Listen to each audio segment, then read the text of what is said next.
Hey everybody, my name is Jonathan with Token Forum. I'd love to introduce you to Symon from FanWide, the world's largest fan club. Symon, why don't you introduce yourself to the Token Forum community? Thanks, Jonathan. Hey everybody, I'm Symon. I'm the founder and president of FanWide. We've developed the world's largest fan club network, and we've recently introduced blockchain to our product. So it's been an interesting journey from being a regular technology company, a social network, and then understanding how can we add blockchain to make it applicable, make our product better, and really help our users out. He has a really interesting story with Token Forum. He came to our first event and was able to find some success through that. Why don't you tell people about that? Sure. So, our core business is a social network for fan clubs. We help out-of-market sports fans find a local game watch party wherever they live or travel. And one of the challenges that we had with our platform was being able to track individual users at sports bars to guarantee attendance and then to incentivize them to engage with each other. And so we spent a while kind of saying, should we use blockchain? Could this be a solution to our problem by providing transparency to our paying customers by guaranteeing that people showed up and then also rewarding our users for attending? And so we went through kind of a 9-month journey where we were discussing, and I even met with Jonathan, we did some consulting time together, and we said, should we go build our own blockchain, do an ICO, or would it make more sense to find a strategic partner? And so he recommended, come check out the Token Forum. There's some great people there, some consultants, some networks, and it was through that we're able to come to what we think is the best decision. Well, elaborate on that. I know the story, but of course I want other people to. Of course. So, going through that debate, right? How do we go and use blockchain? Do we do it ourselves? Do we partner up? We ended up working, meeting with one of the sponsors of the Token Forum, New Alchemy. And I spoke with them a little bit and kind of explained the problem. We have a platform, we have users, we want to go and add this technology for a couple of reasons, but does it make sense for us to do the work ourselves, or should we find a strategic partner? And so they actually recommended me to one of their own clients who that day had come out of stealth mode, made an announcement that was doing a project fairly similar to us, known as FanChain by Sportscaster. And what these guys are doing is, being in the sports industry, they are providing transparency for when people engage at events with teams, and then they're using a reward system of tokens. So as an example, if you go to a Yankees watch party, you earn Yankees tokens, and then you can go spend those on tickets, merchandise, memorabilia, or apparel. So rather than us go and spend a year and $1 million building it ourselves, we said, hey, this seems like a great partner, a credible company. And so within a month, I'd flown out there, met with the FanChain team, and we had signed a exclusive partnership with them. That's excellent. That's excellent. That's exactly what we like to hear, and the connections we obviously want to be making for people while at our event. How are you thinking about incorporating what FanChain has into FanWide? How does that actually work? I think the first thing that companies have to consider is, how do I make the blockchain invisible to people? We're working with normal consumers. We're not in fintech. We're not dealing with, advanced mathematical algorithms. We're dealing with sports fans that want to have a good time. So we wanted to use the underlying technology of the blockchain to guarantee that when people came to events, we could prove to our paying customers, sports bars and sponsors, that people really did show up because of us. So blockchain was a great solution for that because we had that transparency, that immutable ledger. Then secondly, we wanted to make it easy to reward our users. And so we've done a couple of different rewards programs. Sometimes you can come to an event and get a free beer. Sometimes the sponsors will go and you can enter a contest, get merchandise or memorabilia. But the problem with those solutions is there's a physical component. Right. And the great thing about blockchain, it's a digital good, a digital product, it scales. So it really gave us a lot of flexibility in how we could go implement it and really build a scalable solution that could reward fans anytime they engaged on the platform. So as soon as we roll out with the FanChain and part of that partner ecosystem, fans can get rewarded for coming to events, for RSVPing, for interacting with sponsors, for voting on which teams they think will win, for referring other people, for sharing on social. And so it's a great mechanism to help drive user engagement, but also give our fans something back that they can then spend and create commerce with.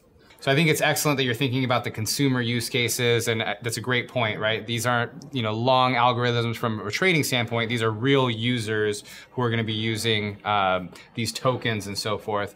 So I'm curious, how has your conversations been with either, the local pub or a partner, a sports team, when you start thinking about tokenization and blockchain? How have they received these conversations? I think when you try to complicate things with blockchain, sometimes that can be confusing. And so what we wanted to say is, look, we are using the technology to solve a problem, but we're not building the technology just to build it. And I think that's what's landed really well. You know, I'm pretty active in the Seattle startup community, and I just see a lot of companies starting and saying, we're going to build a blockchain company that does X.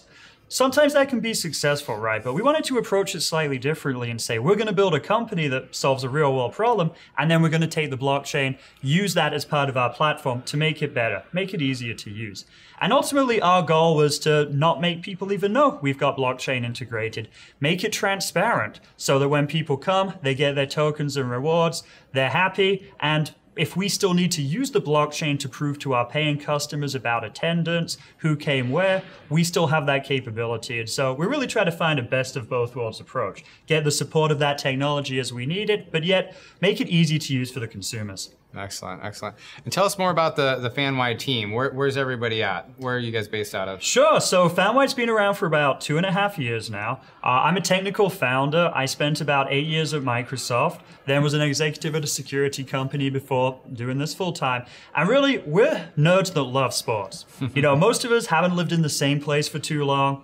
And what FanWide really does is we try to build communities of out-of-market sports fans, because we found that sports are one of the things that transcends where you were born, what language you speak, your race, your gender, everything like that. You know, if you see a Seahawks fan walking down the street in a different city, you still want to high-five them, right? And be like, go Hawks. Yeah, totally. And so we wanted to be able to build that connection, not just for people from other places that had moved to Seattle, but just Seattle sports fans when they're traveling to other cities as well. So our goal has been to build those communities of sports fans for every team in every city. Yeah. So our founders are fairly diverse. Several of them went to college with me at Duke, but we all have different passion for sports, and we just want to help people find that home wherever they're living or traveling. So Symon, tell me a little bit more about FanChain and what they're doing.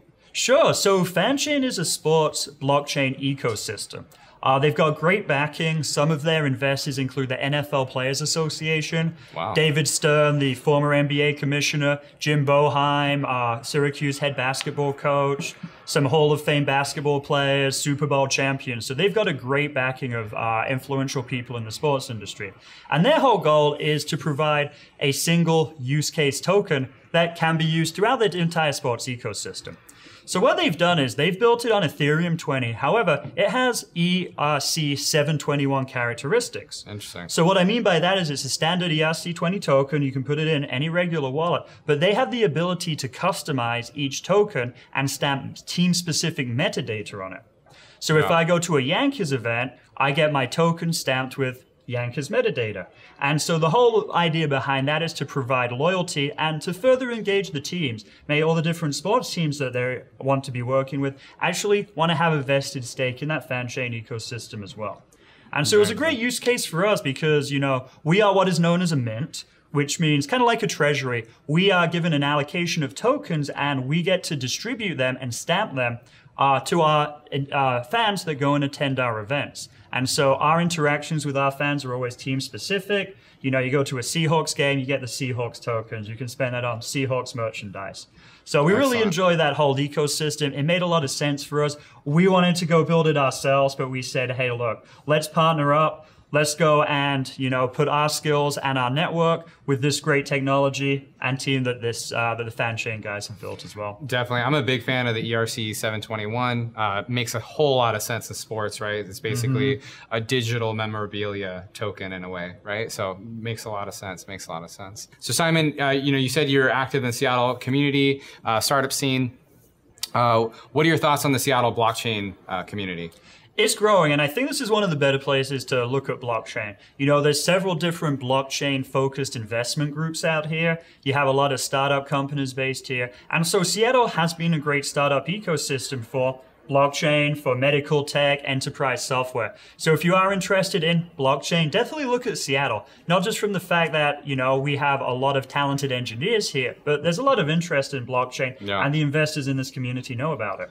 Well, great, Symon. Thanks so much for taking the time with us today. Absolutely. It's been great talking with you. Really excited to have you at Token Forum. like we mentioned, Symon actually attended. He's actually going to be speaking at this next token forum. We had a pitch competition just a few weeks back. FanWide and Symon won, so he'll be one of our speakers. Really excited for you to see him. Token Forum again is going to be November 9th. You can get tickets at thetokenforum.com. See you then.